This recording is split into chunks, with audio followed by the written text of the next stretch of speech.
Some cities vanished beneath ash. Others remained visible, but lost their history. Archaeology brought them back. These are 10 lost cities and what their rediscovery changed about the past. Number 10. Petra. In 1812, Swiss traveler Johann Ludwig Burckhardt entered a narrow gorge in southern Jordan. The passage was known as the Sikh. Its sandstone walls rose high on both sides, turning the approach into a winding corridor. Near the end, part of a carved facade appeared through the opening. Then the gorge widened. Before him stood the structure, now called the Treasury. Burckhardt's account returned Petra to international attention, but he had not found a city unknown to the region. Bedouin communities already knew the landscape, used its caves and water sources, and preserved knowledge connected to the ruins. What outsiders initially saw was not the full city. It was one spectacular monument. Despite its modern name, the treasury probably served as a monumental tomb. It was only one of hundreds of facades cut into Petra's sandstone cliffs. Petra had been the capital of the Nabateans, a kingdom positioned between Arabia, Egypt, Syria, and the Mediterranean. Caravans carried incense, spices, textiles, metals, and other valuable goods through the region. Petra became a place where those movements could be supplied, redirected, negotiated, and taxed. Trade brought wealth, but it could not explain how a large population survived there. The surrounding landscape is dry. Rain may be scarce for months, then arrives suddenly as dangerous floodwater. A city needed reliable water for drinking, animals, workshops, gardens, construction, and religious activity. The famous facades appeared to be Petra's greatest achievement. Then archaeologists followed the channels. They found conduits carved along the walls of the Sikh. Dams redirected floods away from vulnerable areas. Tunnels moved water around natural barriers. Cisterns and reservoirs stored seasonal rainfall. Ceramic pipes helped distribute it through parts of the settlement. The system performed two tasks at once. It protected the city from destructive floods and captured the water that made urban life possible. That changed the meaning of Petra. The Nabateans had not simply built in a hostile desert. They had studied the landscape closely enough to transform sudden rainfall from a threat into a resource. Gardens and cultivated areas could exist where visitors might expect only stone. Public buildings and freestanding temples stood beyond the tomb facades. Roads extended towards smaller settlements, mines, agricultural terraces, and caravan stations. Petra was not isolated. It was the center of a managed regional landscape. The city later passed under Roman rule. Trade routes changed. Earthquakes damaged buildings. Political and economic centers shifted. Its population declined gradually, but people continued living in and around the area for centuries. Petra did not vanish in one night. What archaeology recovered was not the existence of the city, but the system that had kept it alive. Its most famous monument had remained visible. The real city was hidden in its infrastructure. Yet channels and tombs could reveal only how Petra functioned. They could not restore the full political voice of the people who built it. At the next city, that voice survived on thousands of pieces of clay. Number 9. Hattusha. In the early 20th century, excavators working among the ruins of central Anatolia began uncovering clay tablets. Some were complete, many were broken. Their surfaces carried wedge-shaped cuneiform signs. The ruins around them were already difficult to ignore. Massive fortifications crossed the landscape. Monumental gateways were guarded by carved lions, sphinxes, and human figures. Temples occupied different parts of the city. Beyond the walls, a rock sanctuary displayed processions of gods and rulers. The site was known as Boazkoi. The tablets revealed another name, Hattusha. This was the capital of the Hittite Empire. Before the excavations, the Hittites appeared mainly in scattered references left by neighboring cultures. Egyptian and Mesopotamian records suggested that a powerful state had once controlled much of Anatolia and competed for influence in northern Syria. Its true scale remained unclear. Then the archive began to speak. Thousands of tablets and fragments preserved records of administration, law, religion, diplomacy, warfare, trade, mythology, and ritual. They did more than identify the city. They restored the internal workings of a state. Instructions described ceremonies that had to be performed correctly. Legal records preserved disputes and obligations. Diplomatic letters documented communication between royal courts. Treaties showed the Hittites negotiating with neighboring powers rather than existing at the edge of the ancient world. One group of texts contained the Hittite version of the peace agreement associated with Hattusili III and the Egyptian pharaoh Rameses II. It was not a peace treaty in the modern democratic sense. It protected the interests of two monarchies seeking stability, cooperation, and security. Still, its survival revealed something important. The late Bronze Age world was politically connected. Kings exchanged messages, arranged marriages, requested the return of fugitives, shared information, and treated one another according to carefully negotiated ranks. The walls of Hattusha now belong to that world.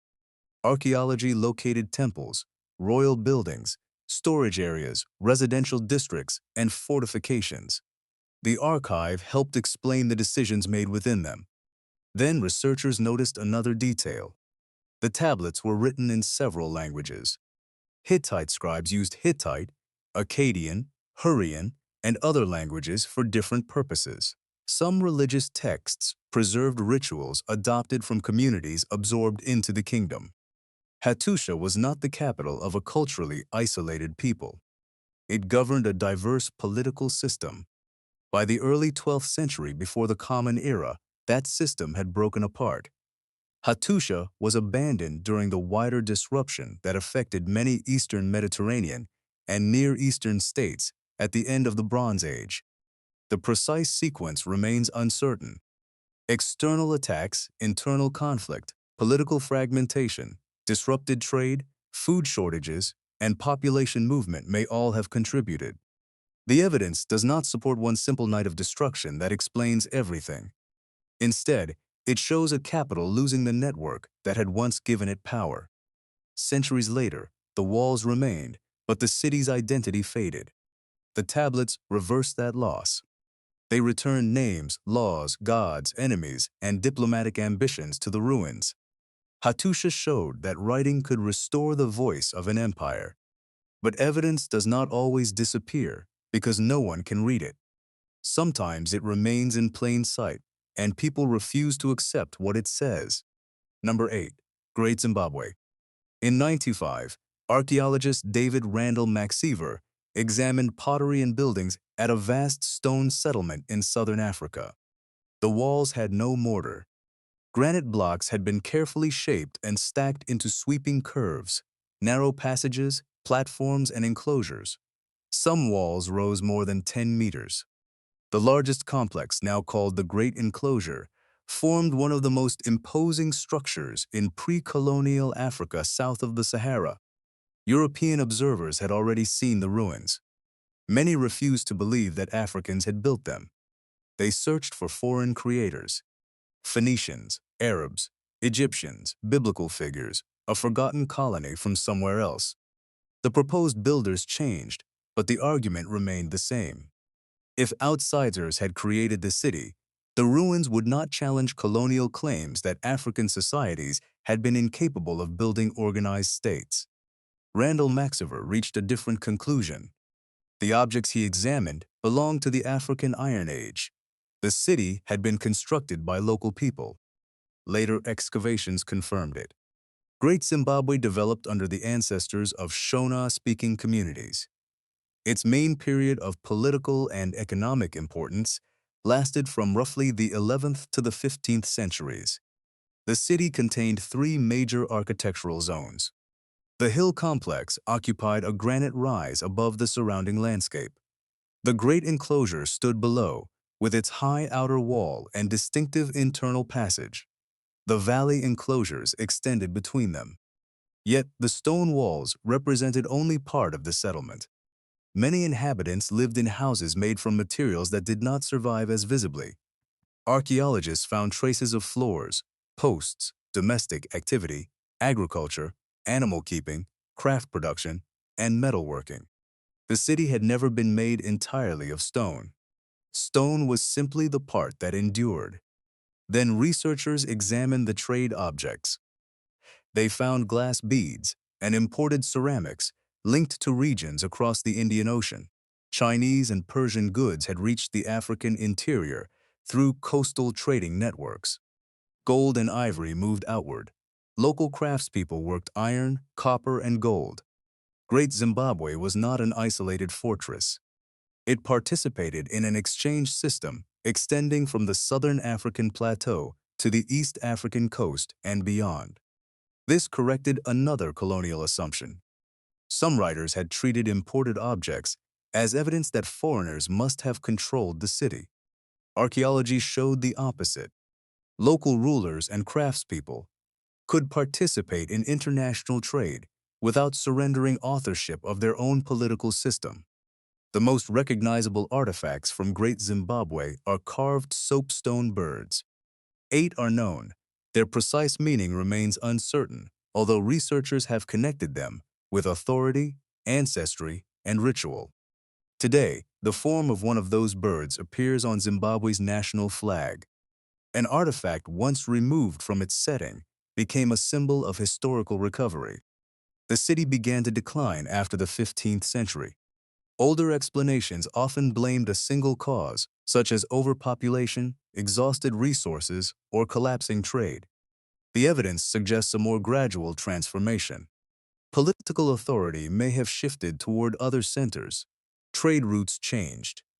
Environmental conditions and local resource pressures may have influenced settlement decisions. Different groups probably moved at different times. Great Zimbabwe was not erased by one sudden catastrophe. The landscape also remained connected to descendant communities. The more serious disappearance occurred in the histories written under colonial rule. The walls were visible, the artifacts were available. Local traditions continued. What was denied was African authorship. Modern research now combines archaeological evidence with Shona knowledge, language, and cultural frameworks instead of forcing the site into foreign historical models. The mystery was never truly who built Great Zimbabwe. The evidence had answered that.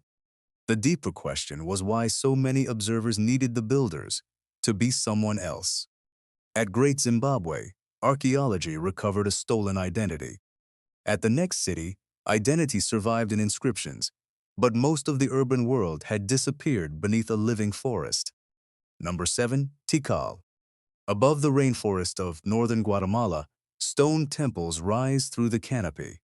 From a distance, they appear almost isolated.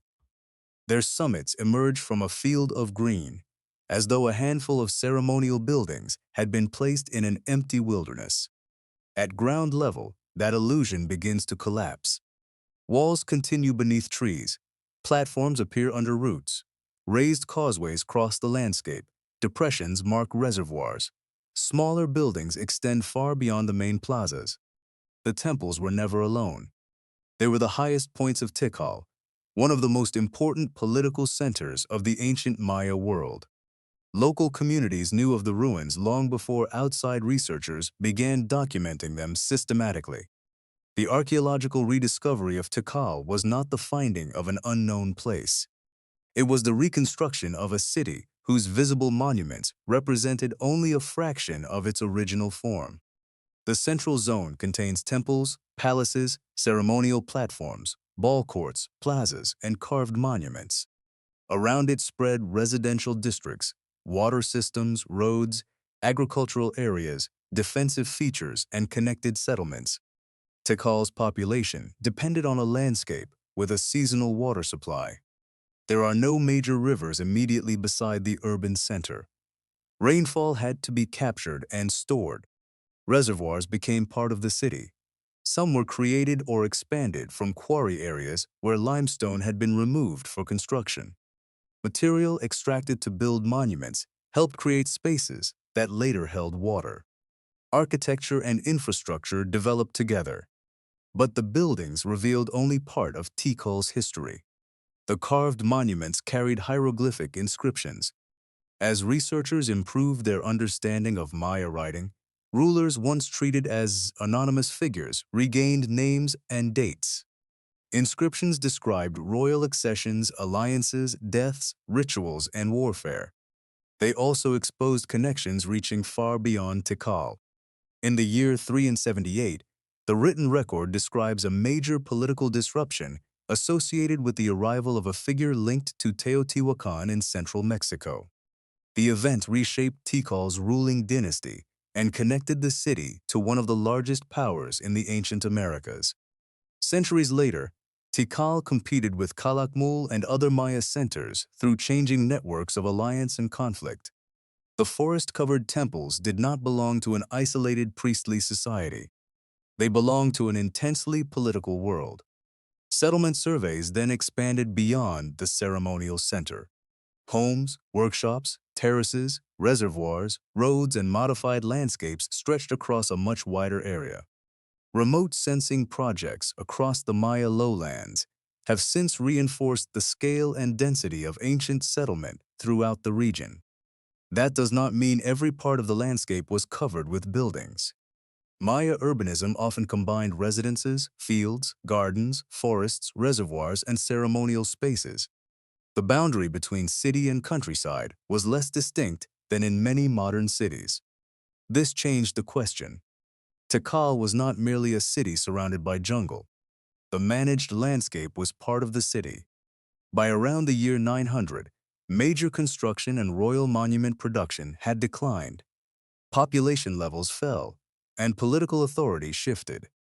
Researchers have examined drought, warfare, social instability, pressure on resources, disrupted alliances, and changing political legitimacy. No single explanation fits every Maya center. Tikal's decline formed part of a regional transformations that unfolded unevenly over generations. The forest later covered much of the built landscape, but it did not erase everything. Inscriptions preserved political memory. Reservoirs retained the shape of engineering decisions. House platforms marked where families had lived. Archaeology connected those fragments. At Petra, infrastructure had been overshadowed by facades.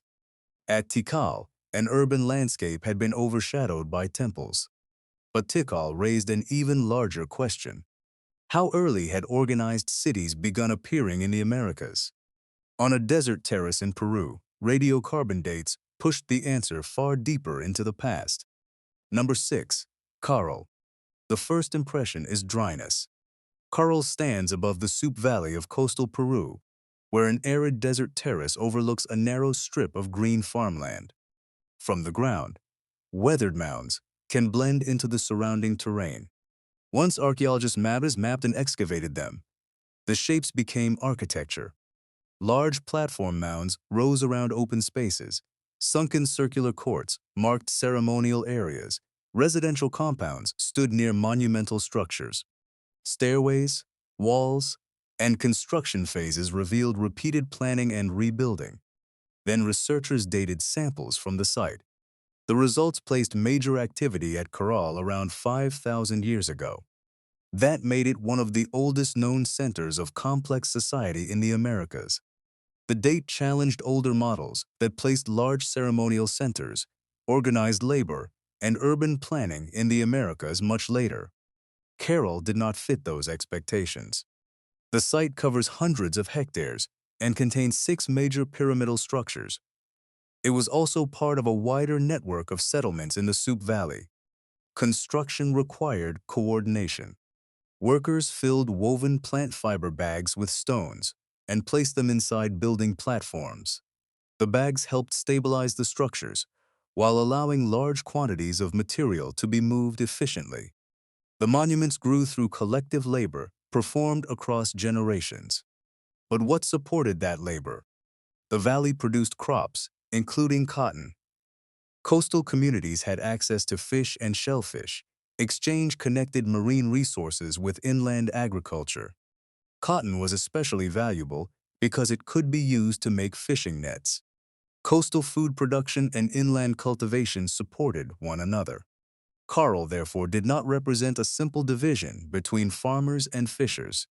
It belonged to a network of communities whose different resources made regional complexity possible.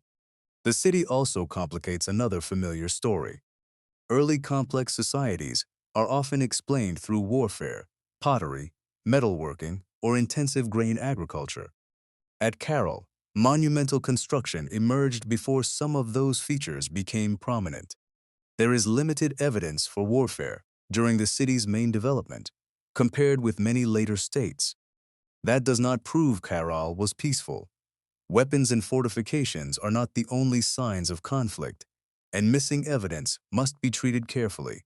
Still, the site suggests that ritual, exchange, leadership, and organized labor could create social complexity through more than one pathway.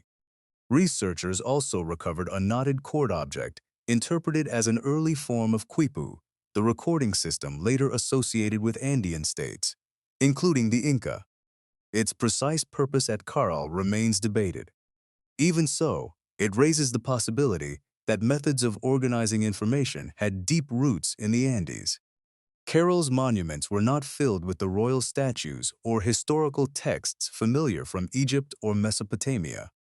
That makes its political system difficult to reconstruct. Archaeologists infer hierarchy from differences in architecture, access, labor investment, and residential space. Ceremonial buildings suggest coordinated belief and public gatherings. Burned offerings and musical instruments provide glimpses of ritual practice. But the names of leaders are unknown. The language spoken there is unknown. The stories told during ceremonies have disappeared. Caral reveals organization without providing a complete political narrative. That uncertainty is part of its importance. The city shows that urban complexity emerged independently in different parts of the world. It did not need to follow an old world model. Its people built monumental spaces, while the pyramids of Egypt were rising on another continent. But the two societies developed through different environments, economies, and traditions. Caral did not become important because archaeologists found treasure. It became important because they found time. Radiocarbon dating moved organized urban life in the Americas thousands of years further into the past. Caral survived through slow abandonment and desert preservation. The next city was preserved by something more violent. A volcano buried its streets, sealed its rooms, and protected an interrupted Bronze Age world. Number 5. Akrotiri. In 1967, archaeologist Spiridon Marinatos began excavating near the village of Akrotiri on the Greek island of Santorini. Beneath layers of volcanic material, walls appeared. Then rooms. Then entire buildings. Some structures had more than one story. Streets ran between them. Storage vessels remained inside rooms. Painted plaster survived in fragments that could be reassembled into detailed wall scenes. The settlement belonged to the Bronze Age Aegean. During the second millennium before the Common Era, Akrotiri developed into an important center connected with Crete and other parts of the Eastern Mediterranean. Its residents imported goods, adopted artistic influences, and participated in maritime exchange. Pottery and imagery reflected contact across the region. The buildings reveal skilled craftspeople and carefully organized domestic spaces. Some houses contained workshops. Others had storage rooms, drainage features, and spaces decorated with painted scenes. The frescoes showed ships, settlements, animals, plants, processions, and human figures. They were not photographs of daily life. They were artistic compositions shaped by symbolism, memory, ritual, and social status. Even so, they offered a rare view of how the inhabitants represented their world. Then the ground began to move. Before the major volcanic eruption, earthquakes damaged buildings. Residents cleared debris and attempted repairs. At some point, people removed many valuable and portable objects. That detail matters. The excavated areas have not produced the concentration of human victims found at Pompeii. The population may have evacuated before the final eruption. Where they went remains uncertain. Some may have reached nearby islands. Others may have returned during pauses in volcanic activity and then left again. The exposed area represents only part of the ancient settlement, so undiscovered victims may remain elsewhere. The evidence supports one cautious conclusion. Akrotiri received warning. The volcano did not simply explode above an entirely unsuspecting population in a single instant. The eruption developed through stages. Ash fell across the settlement. Pumice accumulated. Buildings disappeared beneath volcanic material that later protected many walls and interiors from weathering and human disturbance. Wooden objects decayed, but some left impressions. Furniture could occasionally be reconstructed from the empty spaces it had created. Wall paintings survived because buildings were sealed, instead of repeatedly altered by later occupants. The catastrophe destroyed Akrotiri as a living settlement. It also created the conditions for its preservation. That does not mean the city was frozen perfectly in time. Roofs collapsed, walls shifted. Objects had been removed before the eruption. Excavation exposes only selected areas, and restoration affects what visitors see today. Archaeology never recovers a complete moment. It recovers evidence shaped by behavior, disaster, decay, and modern intervention. Akrotiri is sometimes connected with the legend of Atlantis. The comparison is tempting. A prosperous island community was devastated by a volcano and buried. But no archaeological evidence identifies Akrotiri as Plato's Atlantis. Plato wrote his account many centuries later, and the story served philosophical and political purposes. The real settlement requires no mythical identity. Its surviving streets and frescoes are important on their own. The eruption of Thera may also have affected communities across the Aegean through ashfall, tsunamis, damaged ports, and disrupted networks. But it did not instantly destroy the entire Minoan civilization. Minoan centers on Crete continued after the eruption. The wider consequences remain under study because geological disaster and social collapse do not always follow the same timeline. Akrotiri's greater lesson is simpler. Destruction can create preservation. Slow decline often scatters objects, recycles buildings, and allows later occupants to disturb earlier layers. Sudden burial may seal a settlement before those processes occur. At Akrotiri, archaeologists entered rooms where Bronze Age activity had stopped more than 3,000 years earlier. But they were still examining one settlement at a human scale. The next city extended across a landscape so large that excavation alone could not reveal it. To see it, archaeologists had to remove a forest without cutting down a single tree. Number 4. Angkor. In 2012, an aircraft crossed the landscape around Angkor in Cambodia. It carried a laser scanning system known as LiDAR. Thousands of pulses of light passed through gaps in the forest canopy and reflected from the surface below.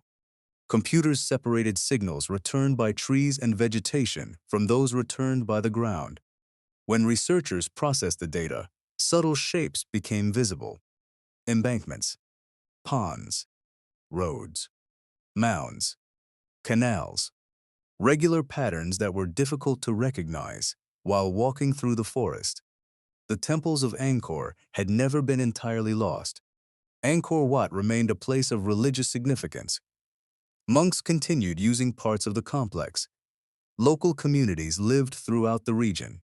Visitors had described the monuments long before modern archaeological mapping began. What remained hidden was the scale and organization of the urban landscape around them. The Angkor Archaeological Park extends across roughly 400 square kilometers, but the wider settlement system reached beyond its most famous monuments. For centuries, the region contained successive capitals of the Khmer Empire. Angkor Wat, Angkor Thom, and the Bayon were not isolated stone wonders. They were connected to roads, reservoirs, canals, fields, shrines, settlements, and administrative centers. Most ordinary buildings were made from wood and other perishable materials. Stone temples survived because they were constructed for gods and rulers. Houses, markets, workshops, and storage buildings largely disappeared. That created a distorted landscape. The religious monuments remained visible. The city of living people became difficult to see. LiDAR helped correct that imbalance. Around Angkor Wat, scanning revealed organized patterns of occupation mounds and ponds within and beyond the temple enclosure. Across the wider region, remote sensing exposed engineered terrain hidden beneath vegetation. The technology did not replace excavation. It guided it. Researchers could identify areas where surveys, trenches, soil analysis, and dating might answer specific questions. LiDAR showed shape. Archaeology still had to determine age and function. The emerging city did not resemble a compact urban center like Rome. Greater Angkor was a low-density urban system. Population, agriculture, water, and monuments were spread across a broad landscape. Dense centers were connected to cultivated land and dispersed settlement. Water was central. Large reservoirs, known as beres, dominated parts of the landscape. Canals and embankments directed water and movement. Smaller ponds supplied households and neighborhoods. Older interpretations sometimes treated every water feature as part of one perfectly controlled hydraulic machine. The evidence is more complex. Different structures were built at different times. Some had political and religious purposes as well as practical ones. Water management changed as rulers expanded, redirected, or abandoned sections of the network. Angkor was not designed once. It evolved. That evolution may also have created vulnerability. Climate evidence indicates that the region experienced severe droughts interrupted by periods of intense monsoon rainfall during the later centuries of Angkor's political importance. A large water network could reduce ordinary seasonal risk, but extreme changes produced different problems. Drought reduced supply, heavy rainfall, damaged channels and deposited sediment. Aging infrastructure required maintenance across an enormous area.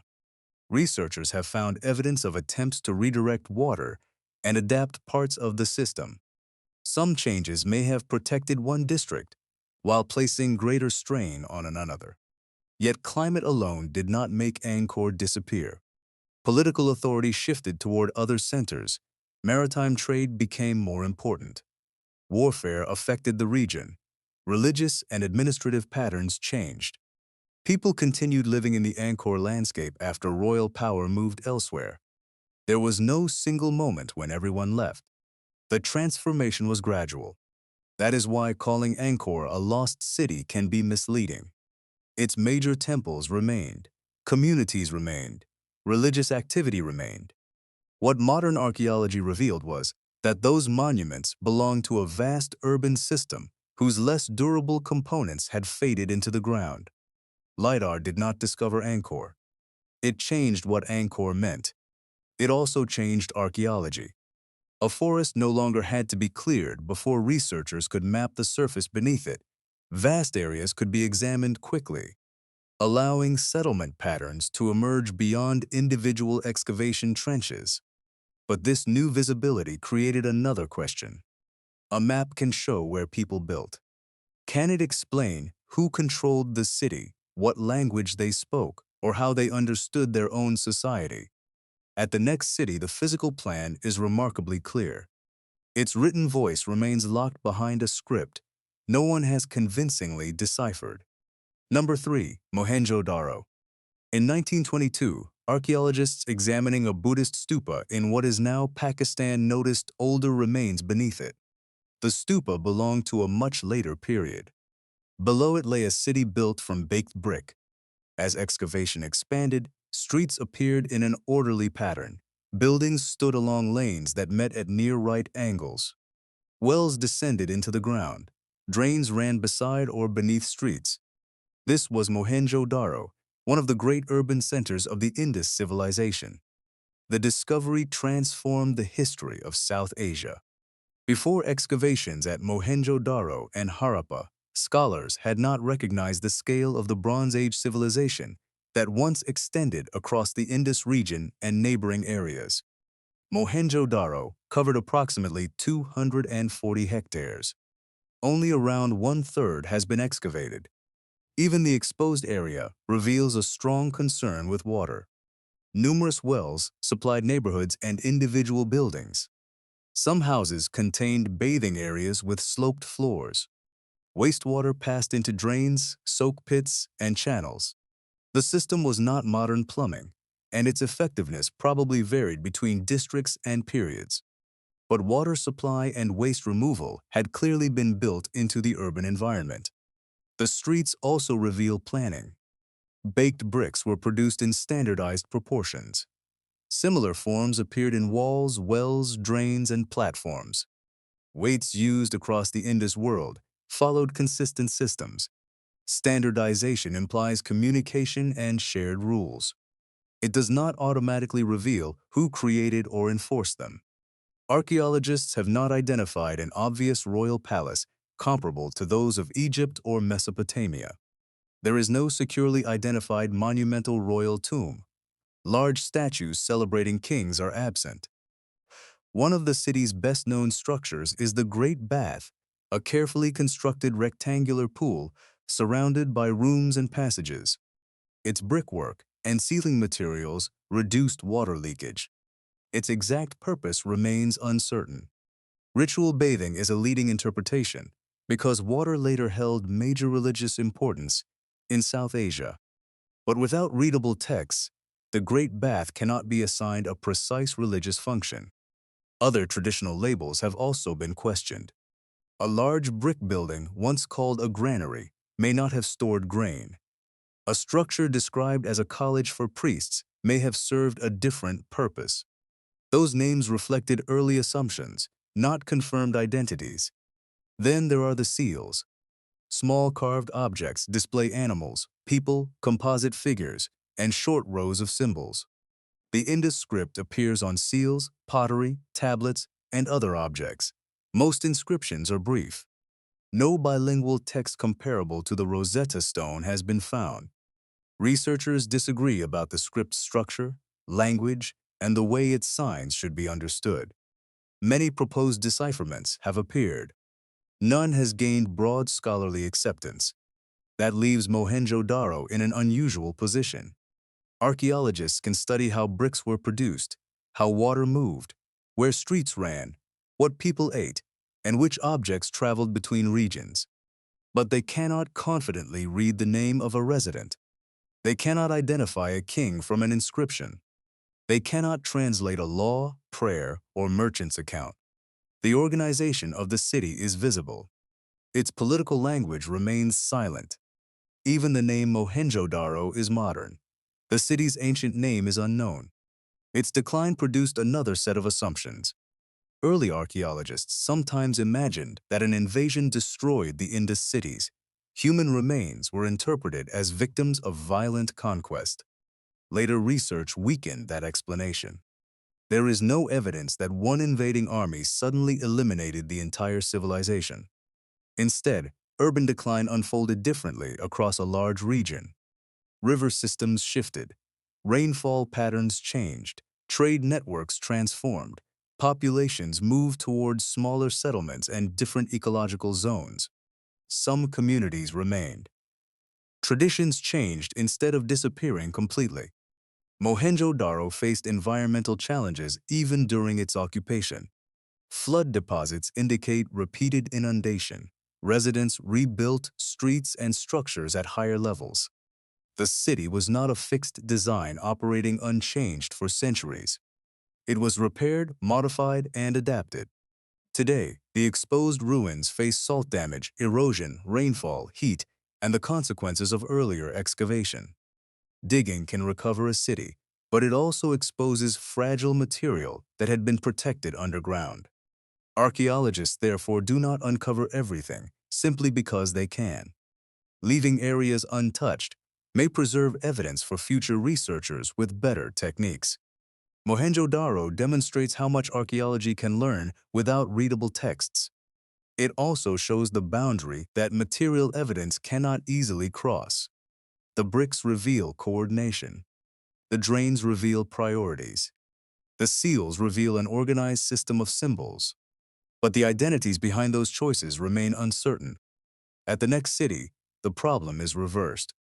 Its story became so famous that archaeologists damaged the evidence while trying to prove it was true. Number 2. Troy. In 1870, Heinrich Schliemann began cutting into the mound of Hisarlik near the coast of northwestern Turkey. He was searching for Troy, not simply an ancient settlement called Troy. He wanted the city described in Homer's Iliad. The city attacked by a Greek army after the taking of Helen, defended by Hector, and finally entered through the deception of the wooden horse. The epic had shaped literature for centuries. Many readers regarded it as poetry rather than dependable history.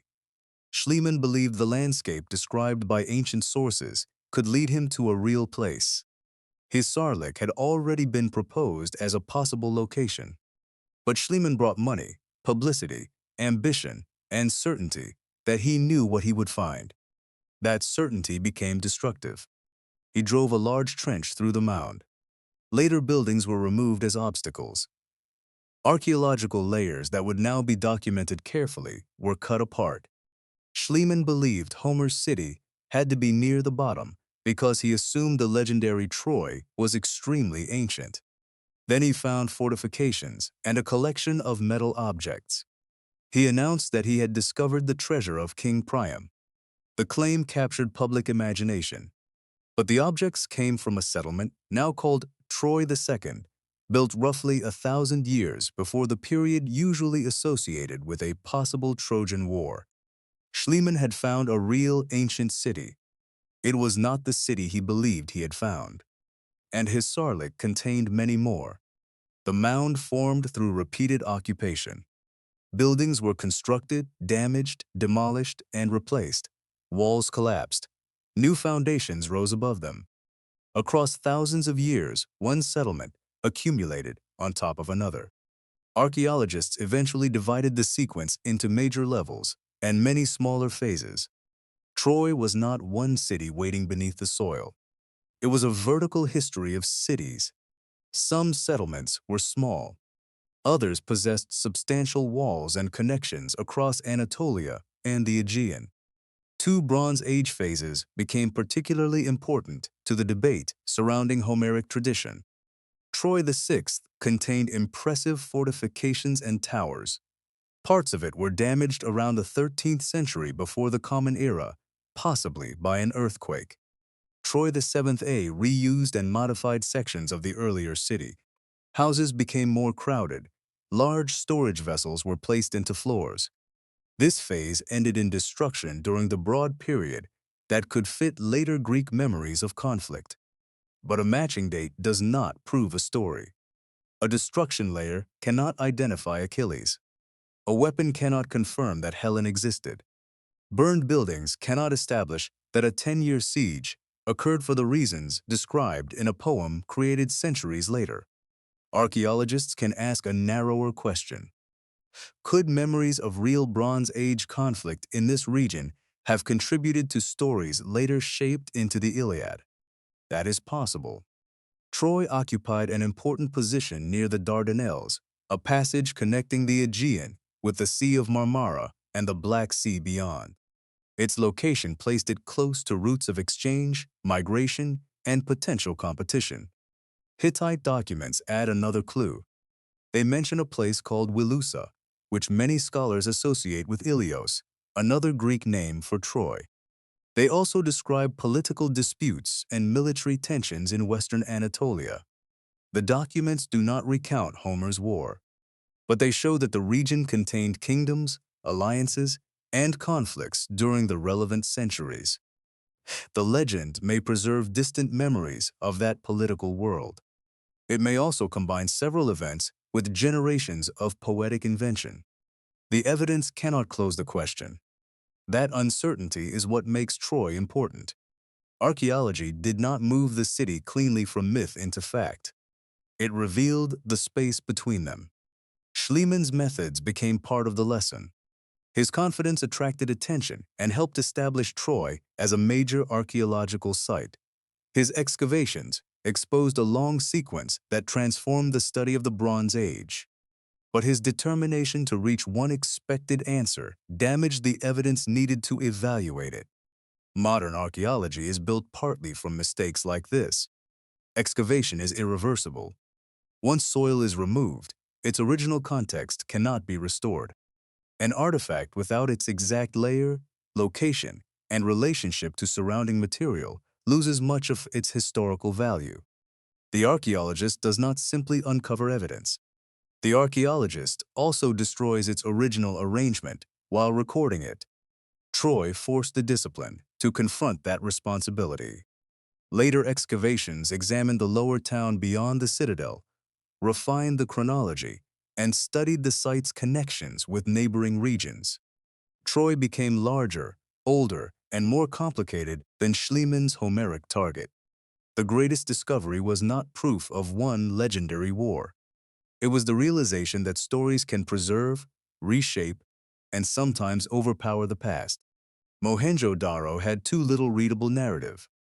Troy had almost too much. But the final city required no epic poet to return voices to its streets. Its inhabitants wrote directly on walls. They left food in ovens, tools in workshops, political messages beside doorways, and household objects where they had last been used. Then the mountain above them erupted. Number 1.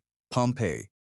In 1748, workers digging in the volcanic landscape near Mount Vesuvius began uncovering walls covered with paintings.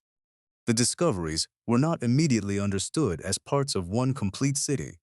Early excavation often resembled tunneling for art. Paintings, mosaics, sculptures, and valuable objects were removed. Buildings were entered through holes. Context was frequently sacrificed for display. Then inscriptions helped identify the place. This was Pompeii.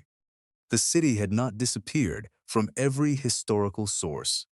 Roman writers described the eruption of Mount Vesuvius in the year 79.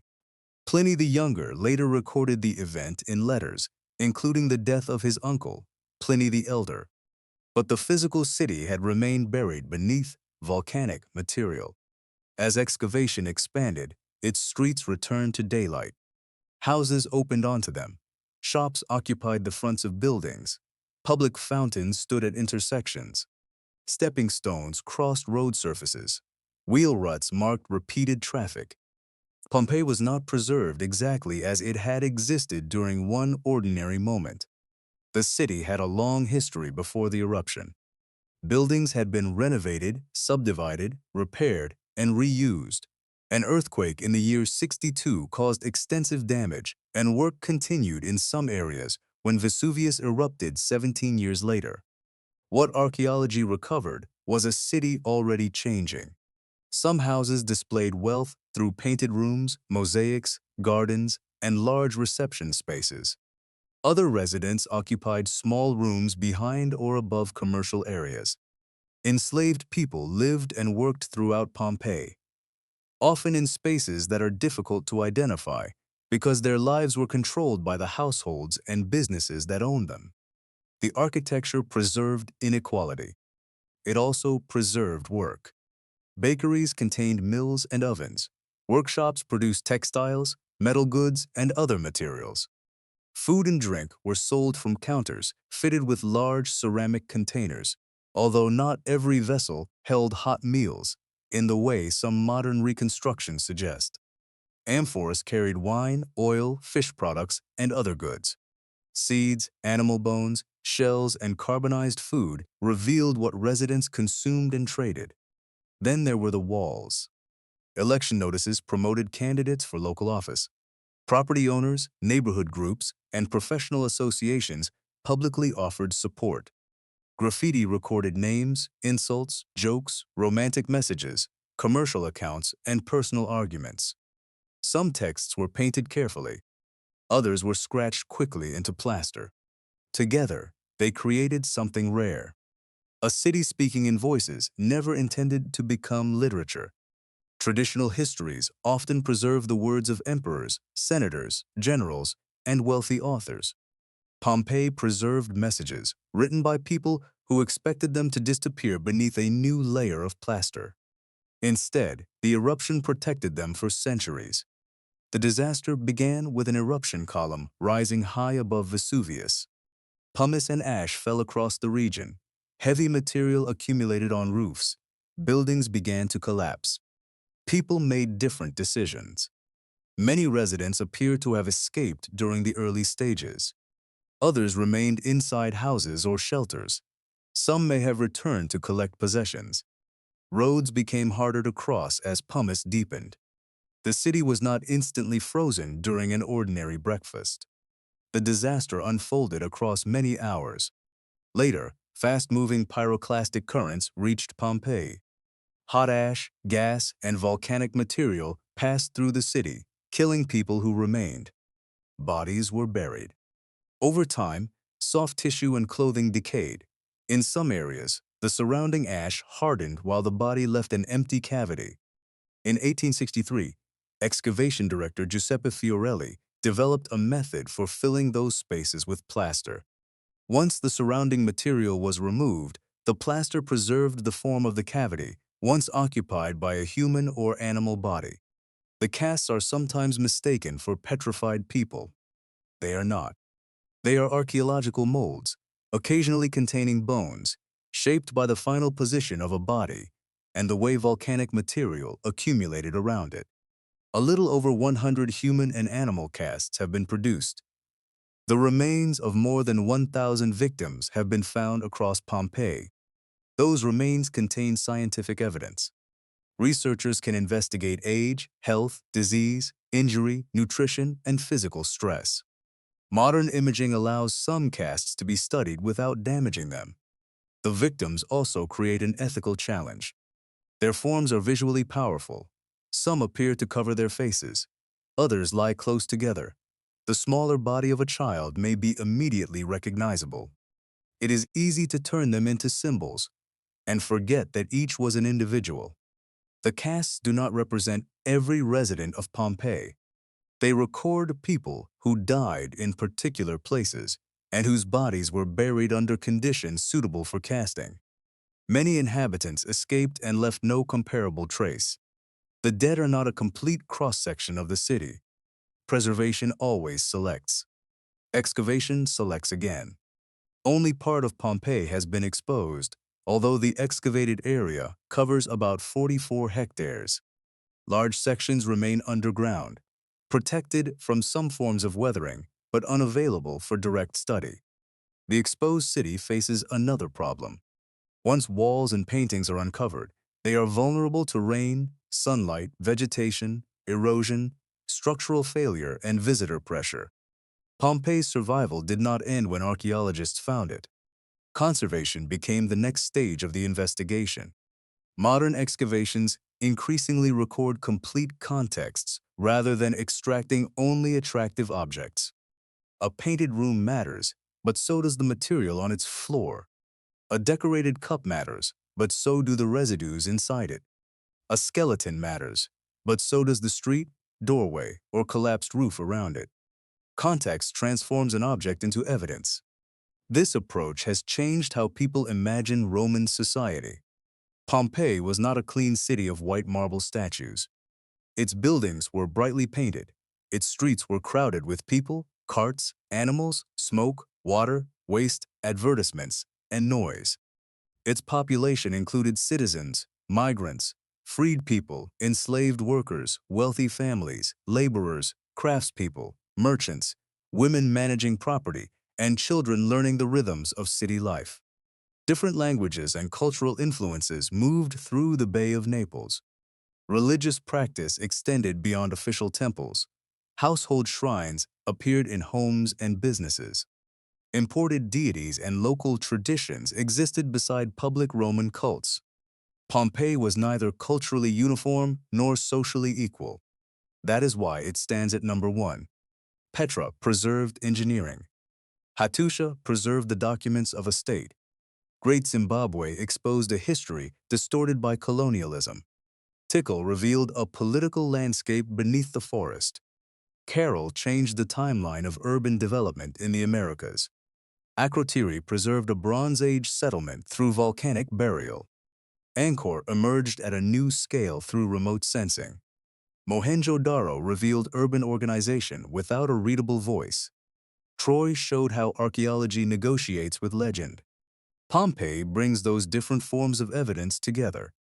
Architecture, infrastructure, writing, food, trade, religion, politics, labor, inequality, disaster, and individual human remains. The city is not important because it preserves one perfectly typical day. It is important because so many different kinds of evidence survived within one connected urban environment. A campaign notice remained near a street where voters once passed. Bread ovens stood beside rooms where people worked. Paintings survived inside homes whose owners wanted visitors to understand their taste and status. Graffiti preserved statements never intended for future historians. The casts marked the places where some lives is ended. Pompeii did more than return a Roman city to history. It restored the relationships that made the city human. Cities do not disappear in only one way. Some are buried beneath volcanic material. Others are abandoned as political authority and trade move elsewhere. Some are concealed by forests, floods, sediment, or later construction. Some remain visible, but become separated from the names, languages, and institutions that once gave them meaning. Others disappear because powerful people rewrite their histories. Archaeology reverses that loss by rebuilding connections. A wall is connected to a construction method. That method is connected to labor. Labor is connected to food, authority, and belief. A tablet is connected to a language. Language is connected to rulers, diplomacy, and memory. A drain is connected to a house. The house is connected to the daily choices of the people who lived inside it. No single discovery brings a city back. Rediscovery is a process. It begins with observation, continues through excavation and scientific analysis, and remains open to correction when new evidence appears. That is why the phrase lost city can be useful, but also misleading. Petra remained known to local communities. Angkor continued as a religious landscape. Great Zimbabwe remained connected to descendant peoples. Troy survived through literature. What had been lost was not always the place itself. It was the historical understanding of that place. The 10 cities also reveal how selective archaeology must be. Stone survives more easily than wood. Monuments remain more visible than ordinary homes. Official inscriptions preserve rulers more often than workers. Disaster may protect one neighborhood while erasing another.